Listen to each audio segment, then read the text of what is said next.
রোজ রোজ পটল পোস্ত, পটল সর্ষে আর পটলের ঝোল খেয়ে খেয়ে আর ভালো লাগে না। তাই ছোটোবেলায় মা এই রেসিপিটা করতো, পটলের দোরমা। এই রেসিপিটা আমার খেতে খুব ভালো হয়, তবে এই রেসিপিটা একটু অন্যরকম। আমার সব জিনিসই একটু মিষ্টি আর ঝাল পছন্দ, তাই মা ভিতরের স্টাফিংটা মিষ্টি বানাতো আর বাইরের ঝোলটা তেমনই ঝাল। তো এই পটলের দোরমা বানাতে লাগবে পটলগুলোকে মাঝখান থেকে চেঁচে খোসাগুলোকে একটু বার করে নিতে হবে। তারপর জলে মোটামুটি 60% মতো পটলটাকে সেদ্ধ করে নিতে হবে। সেদ্ধ হয়ে গেলে পটলটাকে তুলে তারপর মাঝখান থেকে একটু ফেরে পটলের বীজগুলোকে বার করে নিতে হবে। তারপর ভিতরে স্টাফিংটা বানাতে লাগবে সামান্য তেল, জিরে আর আগের থেকে কেটে রাখা পেঁয়াজ কুচি, আলু কুচি আর চিনেবাদাম।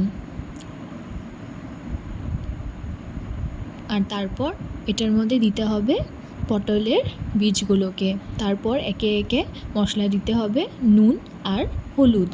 যেহেতু স্টাফিংটা একটু মিষ্টি মিষ্টি হবে, তাই এটার মধ্যে চিনির পরিমাণটা একটু বেশি যাবে।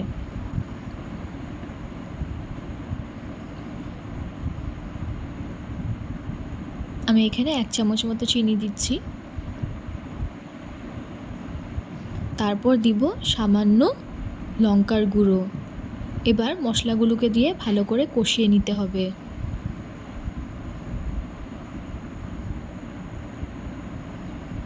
আর শেষে দিতে হবে কিশমিশ। এবার আমাদের পটলের পুর একদম রেডি।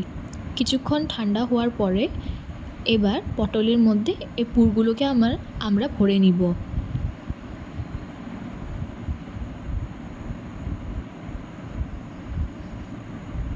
এবার পটলের জন্য আমরা বেসন নিব। পটলগুলোকে একটু ভাজতে হবে, তার জন্য নিব বেসন আর সামান্য নুন আর সামান্য হলুদ।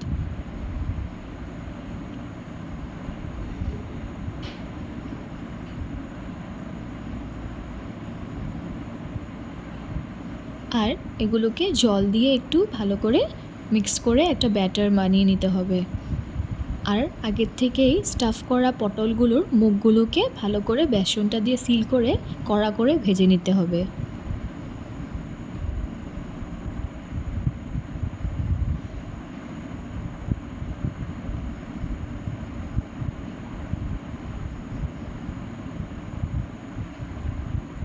এবার ভাজা হয়ে গেলে গ্রেভির জন্য দিতে হবে কড়াইতে তেল, জিরে আর আগের থেকে কেটে রাখা আলুগুলোকে।